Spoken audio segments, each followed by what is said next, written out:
Yamuna Tira Vanacharya Jai Radha Madhava Kunja Vihari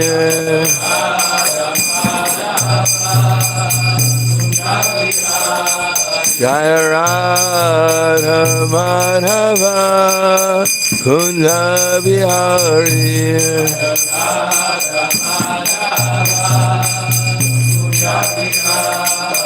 Gopi Jana Vallabha Girivanadari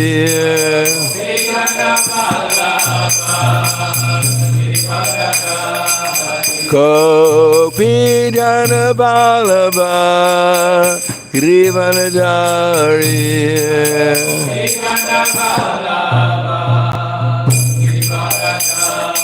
Yasodanandana Braja Janaranjana Yasodanandana Braja Janaranjana Yamuna Tira Vanacharya Yamuna Tira Vanacharya Jai Radha Madhava Kunja Vihari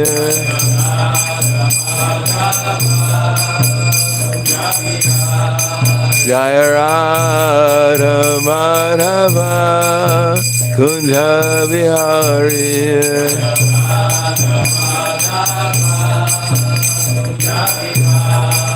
Jai Radha Madhava Kunja Vihari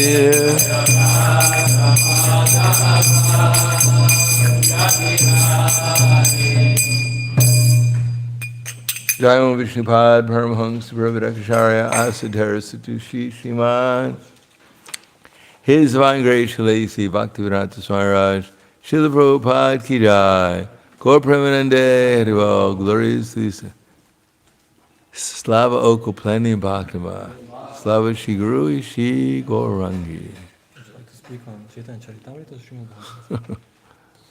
What's usually read Caitanya Caritamrta today? On Sundays, yeah. Okay, Sunday, okay.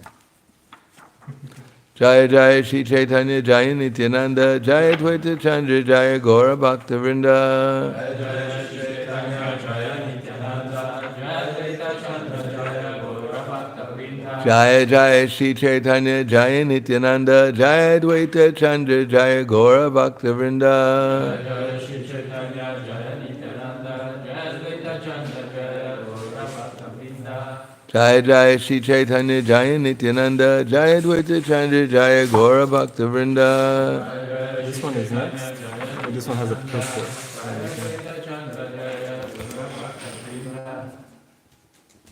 Om Agyanatvanandasya Gananjana Salakaya Chaksura Militam Yena Tasmai Shri Guruve Namaha Shri Chaitanya Manobishtam Stapitam Yena Bhutale Swayam Rupa Kadamaya Tadati Swapadantikam Vandeham Shri Guru Shri Yuta Padakamalam Shri Guru Vaishnavam Scha Shri Rupam Sagrajatam Sahagana Raghunatam Vitam Tam Sajivam Sadvaitam Savadutam Vrijana Saitam Krishna Chaitanya Devam Shri Radha Krishna Padan Sahagana Lalita Shiva Sakans Vitamscha Hey Krishna Karna Sindho Dinabando Dagatpate Gopesha Gopika Kanta Radha Kanta Namostute Tapta Kanchana Gaurangi Radhe Vrindavaneshwari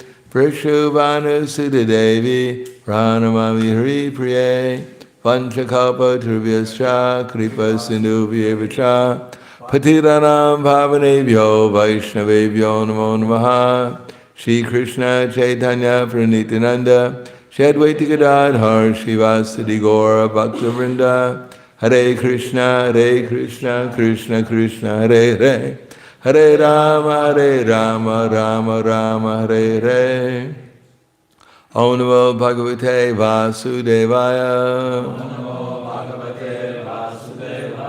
Namo Bhagavate Vasudevaya. Om Namo Bhagavate Vasudevaya.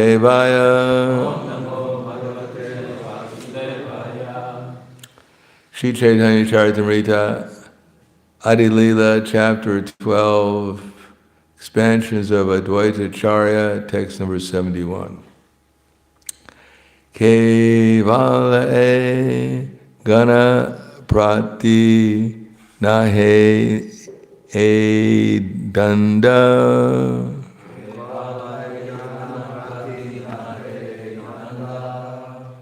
Caitanya Vimuka ye seta prashanda. Kevalya e gana pratinahi e danda. Caitanya Vimuka ye seta prashanda.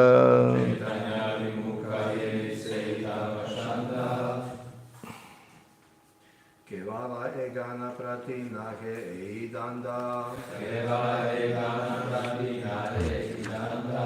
Caitanya vimukaye seita pashanda. Kevala egana pratina he idanda.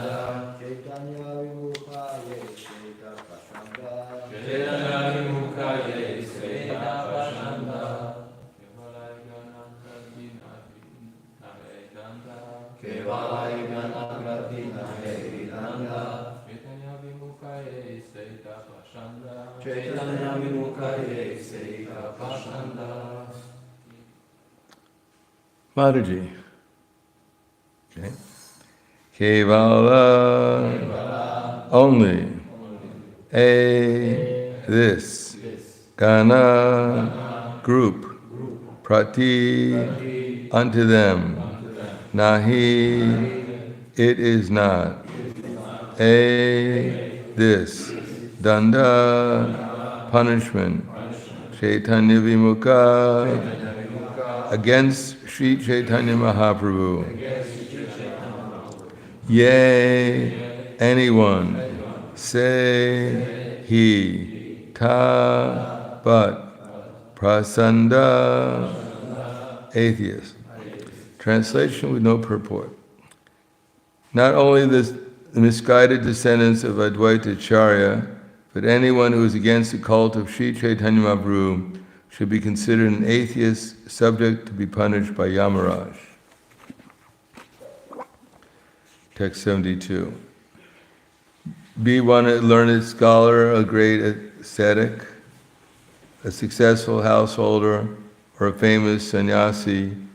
If one is against the cult of Sri Chaitanya Mahaprabhu, he is destined to suffer the punishment meted out by Yamaraj.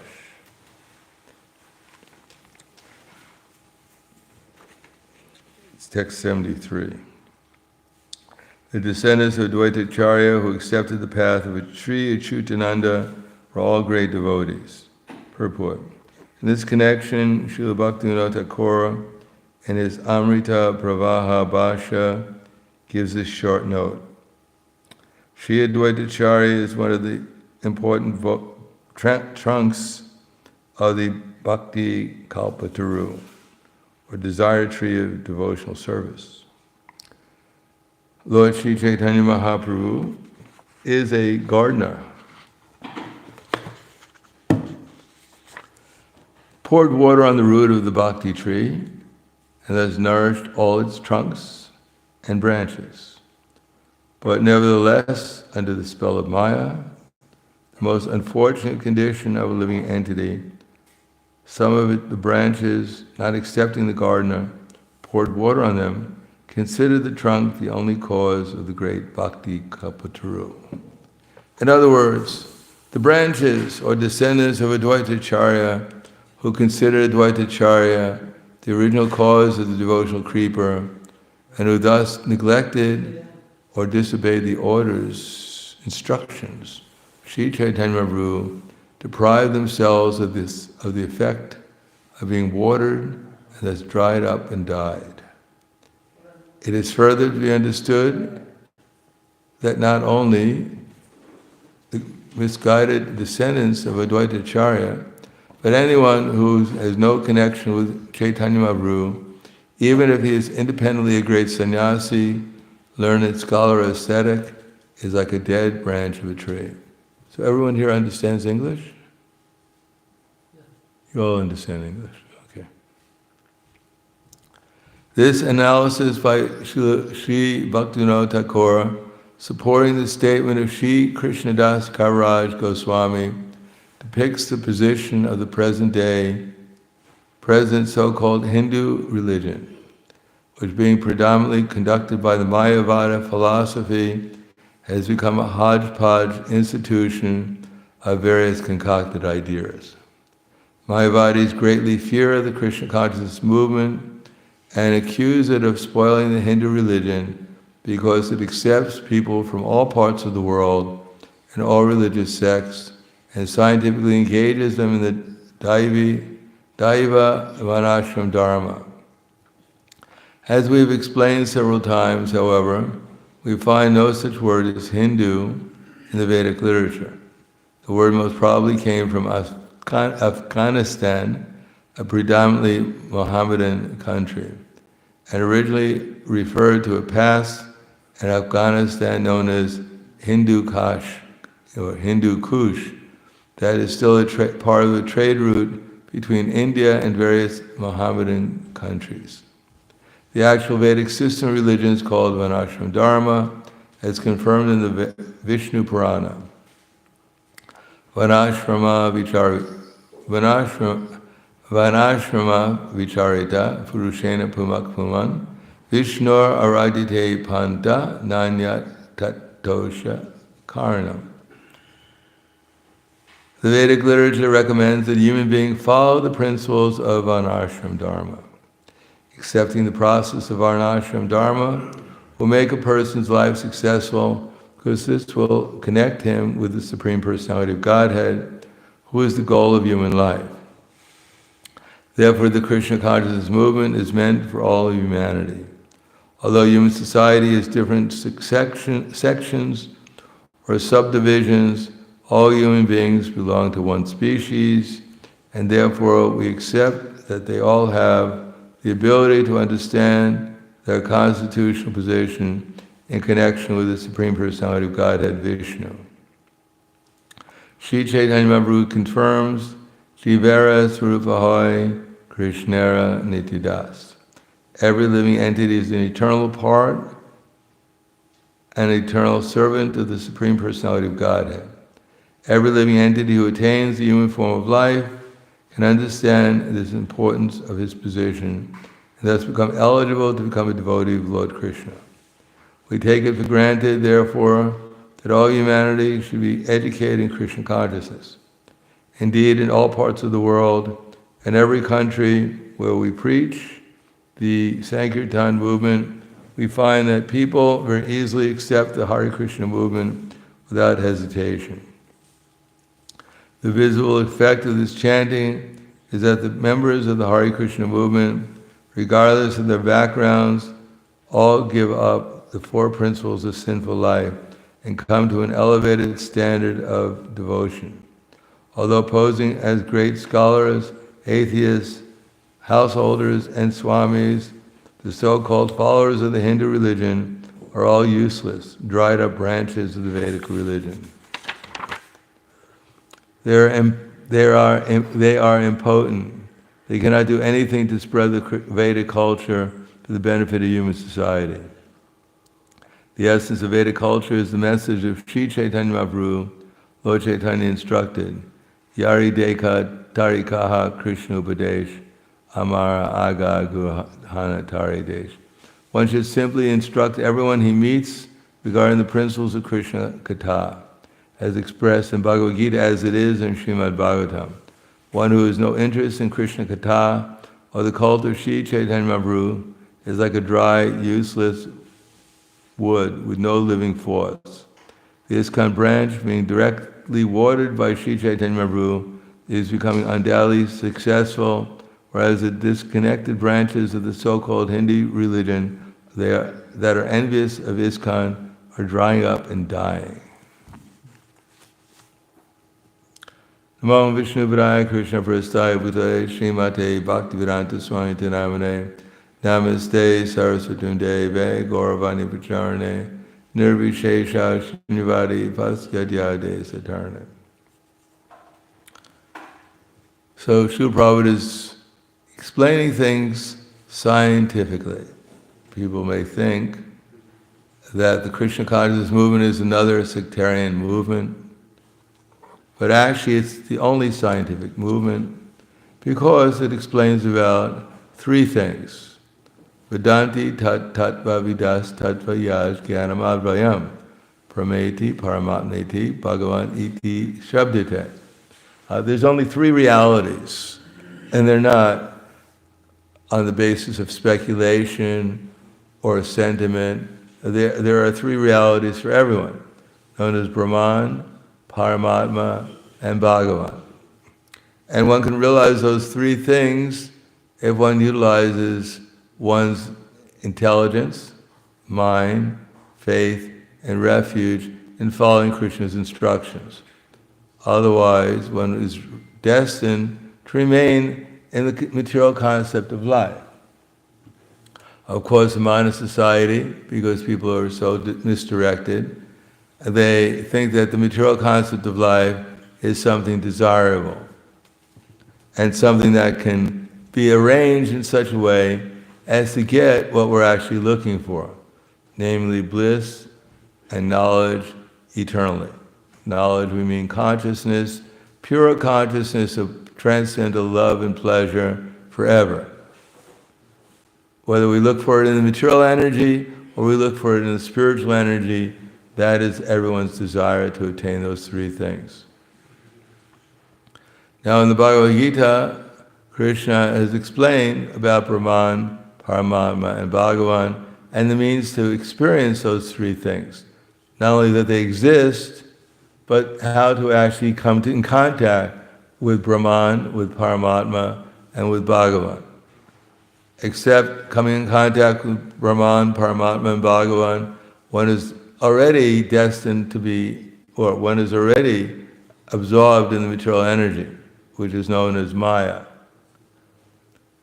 As it says in the Caitanya Caritamrta, Krishna Bahir Mukha Bhagavan Chatare Nikatasta Tare Japitiyadare. As soon as we turn our face away from Krishna, Krishna Bahir Mukha, Bhoga Vancha Tare, Bhoga means to enjoy, Vancha Tare, to enjoy the material energy, Nikatasta, Maya, the illusory energy, is standing by, and Japatiyadare, and puts the living entity, the soul, into a material concept of life, into the bodily concept of life. Of course, one may imagine that one can somehow or another, by practice, by purification, by elevation, somehow or another find happiness in the material energy. But Krishna says that that's not possible. And it's very obvious. Mamhupetya punarjanma dukhalayam ashasvatam napnuvanti mahatmana samsiddhim paramam gataha. From the highest, mamupetya, those souls, mamupetya, who have obtained me, mamupetya punarjanma, they don't have to take birth again in the material world. Mamupetya punarjanma dukhalayam. So Krishna, his explanation as that the material world is dukkha, dukkhalayam. It's a place of misery. Ashasvatam. Why is it miserable? Oh, well, number one, it's ashasvatam. It's all temporary. If one imagines that there can be something eternal in this material existence, at least in the forms that we're presently experiencing, then one is obviously crazy. Then again, being crazy is quite popular nowadays. Everyone is more or less crazy, thinking that something temporary can become eternal. Every moment, every day, 24 hours a day, 7 days a week, 365 days a year, we're seeing everything's changing all the time. And in Kali Yuga, not necessarily for the better. This was ashasvatam. And yet everyone is trying to work hard to make this material existence permanent, and no one is succeeding. Big, big promises, spend so much money to so-called technological and industrial advancement, all to make this material world permanent, to find some stability here. But the very people who are inventing these things, they're also dying. So what is the sense of trying to take shelter of this imagination that in the future we'll be able to stabilize the material world and find eternal peace here? Actually, we're making things even more unstable. People's minds are becoming more unstable. They can't even add numbers together. They need a calculator to do it. Therefore it says in Kali Yuga, Tatas chanudinam dharma, satyam saucham daya shama, kalena rajina, kalena balina rajan nakshatna yayor balam smriti. That day after day we're saying, Tatas chanudinam dharma. This is Srimad Bhagavatam, the 12th canto. Tatas chanudinam dharma. So every day we're seeing real religion is diminishing. Dharma, that which leads to eternity, to the eternal realization that we're all eternal and that we're eternally servants of Krishna. That's actual dharma. Everything else is adharma to one degree or another. Although some of the Vedic literatures may lead to dharma, to real dharma, but without understanding the Supreme Personality of Godhead, Krishna, behind the material energy, behind everything, then everything we're doing is in ignorance to one degree or another. If we don't understand who's moving the material energy, under whose rule the material energy is moving, then we may think that we're somehow or another be able to influence it or do something with it, independently of Krishna. We may pray to Durga, we may pray to Shiva, may pray to Ganesh, but they themselves are praying to Krishna in order to become able to even give benedictions to their dependents. They don't independently give benedictions, they're dependent on their benedictions themselves for Krishna. Therefore, Lord Shiva tells Parvati, Aradhananam sarveshu Vishnu aradhanam param tasmat paratram devi tidiyanam samacharan. That when Parvati, Durga asked Lord Shiva, what is the best worship? He said the best worship is to worship Vishnu. But even better than worshiping Vishnu, he said, is to worship those things in relation to Vishnu, especially Vishnu's devotees. And here Advaitacharya, who's a partial incarnation of Mahavishnu and Lord Shiva, then he's also saying the same thing. If you worship me and you don't worship Lord Caitanya, then your worship is useless, is a waste of time. Because worshiping me is supposed to lead to the worship of Lord Caitanya. That's who I'm worshiping. And if you worship me without worshiping Lord Caitanya, you're not worshiping me, you're offending me. You'll never realize Brahman or Paramatma or Bhagavan, and therefore one is destined to live in this ashasatam, dukkayam ashasatam, in this temporary miserable world, forever. If one is so stubborn that one will not accept that behind everything there's one Supreme Person and everything is a manifestation of His energies, and He speaks Bhagavad Gita to give us the most basic understanding of reality. We may not know Krishna, we may not see Krishna, but we can hear from Krishna. And when Krishna says, Denosmin yatha dehe Kamaram Yovanam Jara, Tata Dahantara Praptira, Diryas Tatra Namuyate, that our bodies are changing. And if we think that this philosophy is rather boring, it's not very important, the fact that my body is changing, so what? And then Krishna says, but the soul within the body doesn't change, that we're eternal. So now we're eternally in illusion. So if we don't recognize the problem that we're in, the problem is not what the price of gold is, whether the euro is going to be stable or not, who's going to win the war in wherever they're having a war. That's not our problem. Our problem is we're about to die. This body is dying every moment, transforming itself from, as a basis of our karma, from one body to another. That's our problem. And the final change, Dahantara Praptira, the final change is that we have to get another body.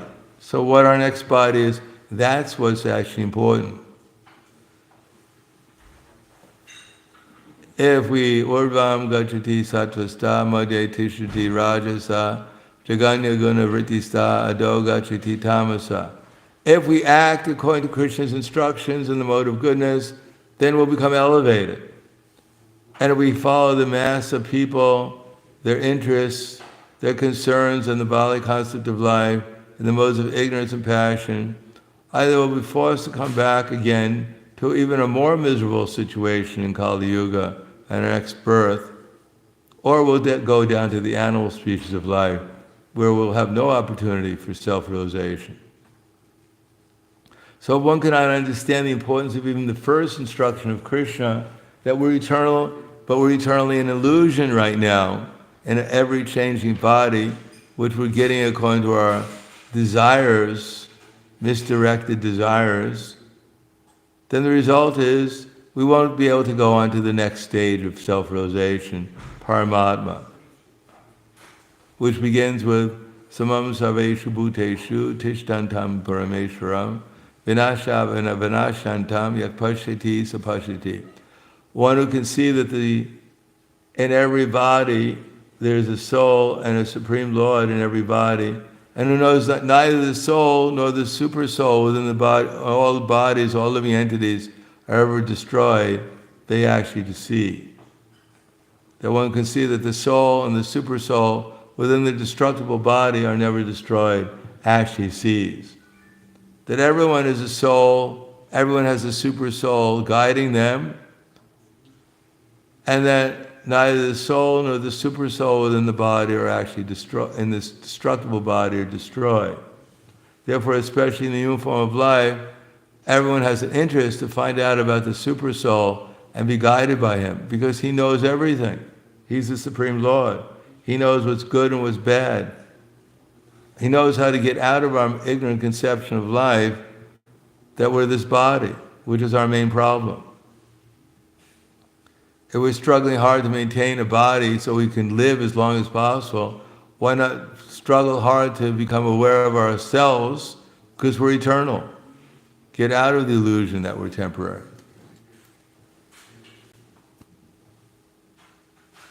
Samam Pashyani Sarvatra, Samam Bhashiti Ishwaram, Nihinastyatmanatmanam Tatoyati Param Gatim. One who can understand that the Supreme Lord is equal everywhere in all bodies, does not degrade himself by the mind unless he approaches the supreme destination. So if we don't take shelter of Krishna, we don't take his help by hearing him speaking to Arjuna on the Bhagavad Gita, if we don't take help by practicing what Krishna asks us to do in order to get out of this ignorant conceptions of life, then the result is that our minds will become degraded. We won't be able to see how all living entities are all part of the same spiritual family, that everyone has the same interest, spiritual interest. Materially, everyone has different interests because everyone has a different body, but those interests can be best served by the Vana and Ashram system, not by this whimsical make money and enjoy the senses. That's not everyone's interest in life. The interest of life that everyone has is to work according to one's psychophysical nature in order to realize one's eternal nature. Therefore Krishna says, Savasya chaham riddhi sanivishto mataksmitir jnanam aponam cha Vedaisha savaraham eva vedyo Vedanta krid vedavid eva chaham. That I'm in everyone's heart, and from me comes remembrance, knowledge, and forgetfulness. So if we think independently we're remembering anything, or independently we have some awareness of some consciousness, or independently we can even forget anything, then we're not aware of reality, because we're not independently thoughtful, we're not independently remembering anything, we're not independently able to forget anything. People who go crazy because they can't forget something, just goes over in their minds again and again and again. I hate this person, I hate that person, or I even love this person. They can't get out of their mind, they can't sleep at night. Prabhupada said Gandhi, wherever he went, people were following him, shouting, Jai Gandhi. So Prabhupada said the poor man couldn't sleep at night. He was hearing his name all the time. He couldn't forget.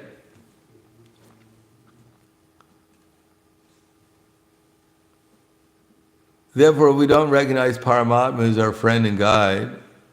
We don't have enough intelligence to understand not only tad buddhiyas, tad atmanas, that we have to put our minds on Krishna, not only Krishna's name, form, quality, and Krishna's name, form, quality, and pastimes, of which this material world is one of Krishna's pastimes. It's the pastime of chastising the misdirected, belligerent, rebellious souls and reforming them to become good citizens of the spiritual world. So we don't see this as a pastime of Krishna, and we think it's all going on by accident or independently of any intelligent purpose, then the result is that we lose our own intelligence. It's taken away. And if we see Krishna as our friend and guide and we ask him, then he'll help us. He's already there. He's not hiding from us because he wants to. He's hiding from us because we don't want to become aware of him. But as soon as we agree to become aware of him, then we can actually make progress to putting our mind in the proper place. We don't use our intelligence to put our mind in the proper place. We use our intelligence to make money and enjoy our senses, then our mind will always be disturbed and agitated. And therefore we'll never find neither peace nor happiness nor the supreme destination. So one should use one's intelligence in Krishna's service so that one's mind can actually find the consciousness of eternity, both in this world, to see how everyone is eternal, how Paramatma is eternal here, how Krishna is eternally conducting the material energy, how the material energy is a servant of Krishna eternally, to see things from eternity here, and then to enter into the eternal experience of Krishna's pastimes in the spiritual world also. Then one can understand Bhagavan. Bhagavan is speaking Bhagavad Gita. His opulence is displayed to us not only because we can't see his beauty or his fame or his wealth or his strength or his renunciation, but we can understand his knowledge, his perfect knowledge, if we hear Bhagavad Gita regularly. Otherwise, we'll be listening to the newspapers, we'll be listening to the sports results, we'll be listening to the latest fashion. So many things we'll listen to, but not anything to do with our eternal position in relation to Krishna. And therefore it's called Shravam Evahi Kevalam. We're just wasting this human form of life and doing things which have no real significance to our real selves.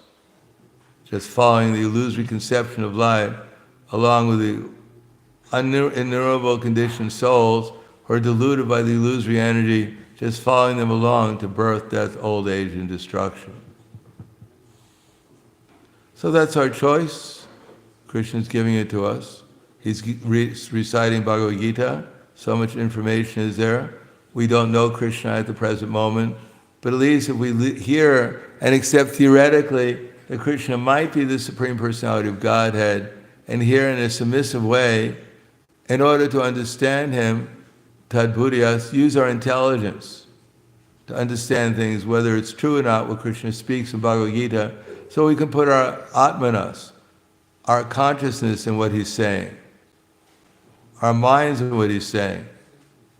After all, Krishna says our bodies are changing, but we're not changing. So if we could put our mind on that, then we'll become peaceful, if not some degree of happiness.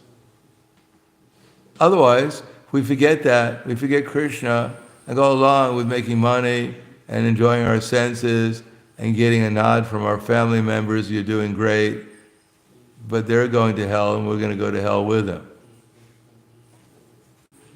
One big happy family in hell. One man heard from a priest that if you drink alcohol, you're going to go to hell. But the man said, but my mother drinks alcohol. So the priest said, you're going to go to hell. She's going to go to hell too. But my father drinks alcohol. Well, he's going to go to hell too. But all my brothers and sisters, they all drink alcohol. So they're all going to go to hell. But all my friends drink alcohol. Well, they're going to hell too. So the conclusion is, if my father and mother and brothers and sisters and all my friends and relatives, they're all in hell, then hell is heaven. So we're working in ignorance in this material concept of life, trying to produce children so they can grow up and become high-tech or IT, whatever it is. They become engineers and doctors and make money so we can die happily in a hospital with tubes, scientifically, with tubes all over our body, in every hole in our body, thinking that that's the goal of life.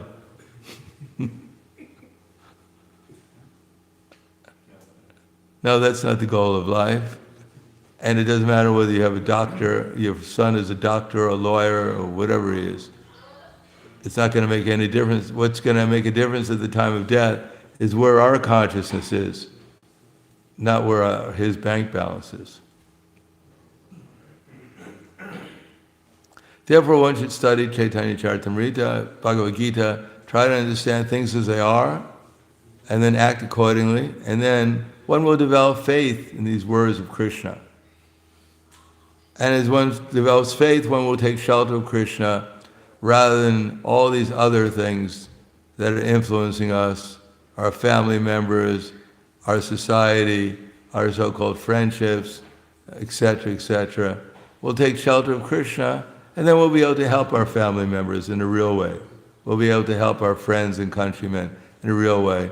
Otherwise, we ourselves are being swept away by Maya, and in Kali Yuga, people are being swept down to the lowest species of life, unfortunately. So we want to come back in a more degraded situation. That's perfectly all right. If we think following Andaya Tandira, Upagiyamanaste Pisha Tantra Urudami Bara, we follow people who are blind, who have no idea of their eternality, who have no idea about Paramatma, how to get guidance from Paramatma and from his Guru, Sadhu, and Shastra, have no idea what the goal of life is to reach Bhagavan, the source of all happiness, pleasure, and love, our eternal relation with him, our most dear friend.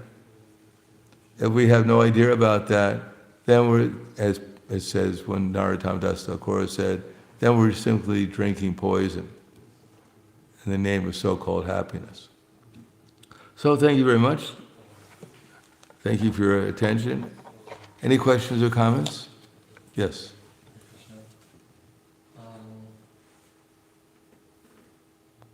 You mentioned that Krishna is always there. He doesn't want to hide himself from us, but that he hides himself from us because we don't want to be conscious of him.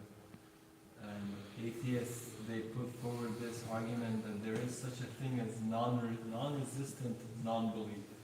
People are open toward God, but they still don't have enough evidence for him. So why doesn't he show himself to that? He does. But if you're an owl, and the sun's up, and you refuse to open your eyes, then of course, what will they see? Nothing, because they want to keep their eyes closed, and they say that I'm searching. Searching for what? Open your eyes and you'll see. Our philosophy is the most simple philosophy that exists, the most obvious philosophy that exists. And if one doesn't accept it, Just like, for instance, the idea that the Supreme Personality of God is the source of everything, including all beauty, all knowledge, all fame, all strength, all renunciation. That if one doesn't accept that, then put forward some other idea of who God is. But they don't do that. They say, we're searching. What do you mean you're searching? Here is Krishna. God is presenting himself in the most logical, intelligent way, and you're searching, which means you're searching through ignorance. And if you don't believe, you don't accept, then put forward some other knowledge. And if you can't put forward some other knowledge, then surrender and accept this knowledge. If you don't, then you're a rascal.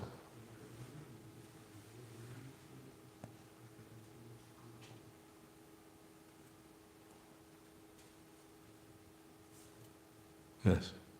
Thank you. Another question is that there's this, on one side, Prabhupada emphasized the urgency of Krishna consciousness, as you did. We don't, our problem is we're about to die, we don't know what our next destination is, therefore we should work on our spiritual life. But on the other hand, there's this notion that Habikramanashasti, like you do even a little bit, you're safe. Doesn't say you're safe. That's not what Krishna says. Neha bikramanashasti pratyavaya nividyate swapam apya sudharmasya trayate mahad. If you do a little activity in Krishna consciousness, you get credit for it. It's eternal. And you may not go down to the lowest species of life, but it doesn't mean you're going to go to the highest one either. And therefore Krishna says, Brahma bhuvana loka pranavartanojana mamu petya putu kondeya punarjanma nuvidite. From the highest planet to the lowest, they're all places of misery. So, if you had a choice between your arm being crushed by a hammer or your finger being crushed by a hammer, you think, well, I'll take the finger. It's a poor choice. But it may be your only choice. So Krishna doesn't say you're safe. No one's safe until they go back to the spiritual world. Otherwise, everyone is in danger. Even if you reach Brahman, you're in danger. But you'll get credit if you do some devotional service. And that will be permanent. Yes? In his comment on Chaitanya Bhagavat Bhaktivedanta Saraswati Prabhupada, says that something to the effect that whoever comes in contact with this movement, they will certainly go back to Krishna. So we have these statements that are broad and very... They're not broad, they're just logical. Let's come in contact with the movement. Let's put our consciousness in the movement, come in contact with it. Question is, we're chanting Hare Krishna, how much are we in contact with Krishna when we chant Hare Krishna? It's the Hare Krishna movement. When we chant Hare Krishna, how much do we actually contact Krishna? So when we actually contact Krishna, then we'll go back to Godhead.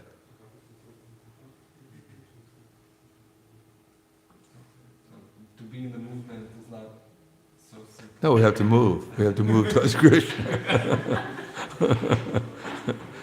We're not moving towards Krishna, we're not in the movement.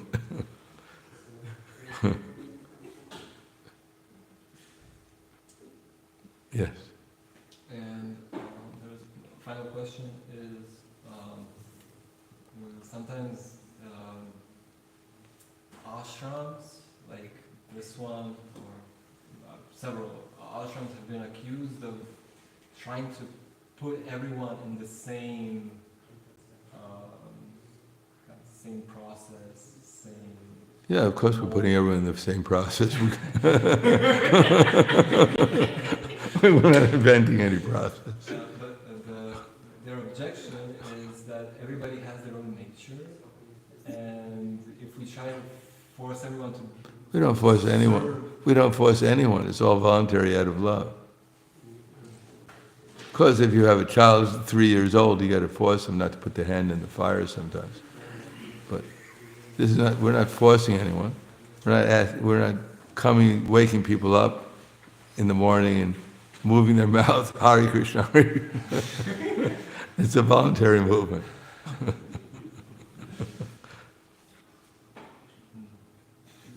We're hoping to give people a higher taste so they do it voluntarily, because they want to do it. That's our movement. Because if we have some position, some authority, and then we have to take responsibility. Otherwise, we shouldn't take the position of an authority. If we won't follow the responsible authorities, Krishna, those who are representing Krishna, then we have to do something else, because we don't want to. We're endangering ourselves, we're endangering others. So those who take positions of authority, they have to act responsibly.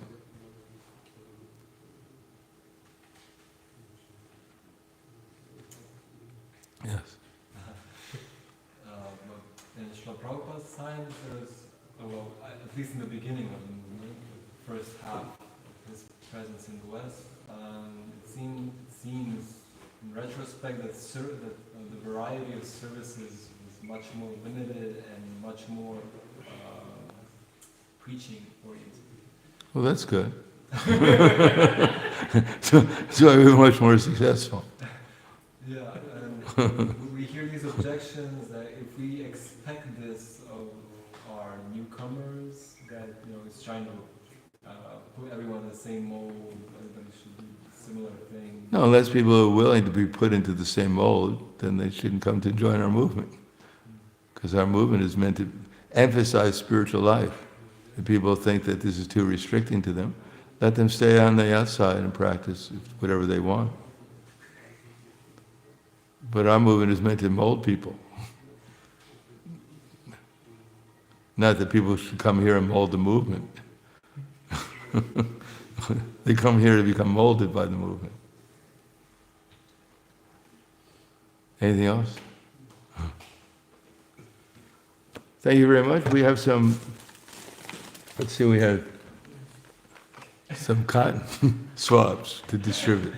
But inside the cotton swab, we have some burfi from ISKCON Malaga in Spain. So if anyone would like to do a piece of burfi, they can come, because there's a limited supply, so the first ones are coming.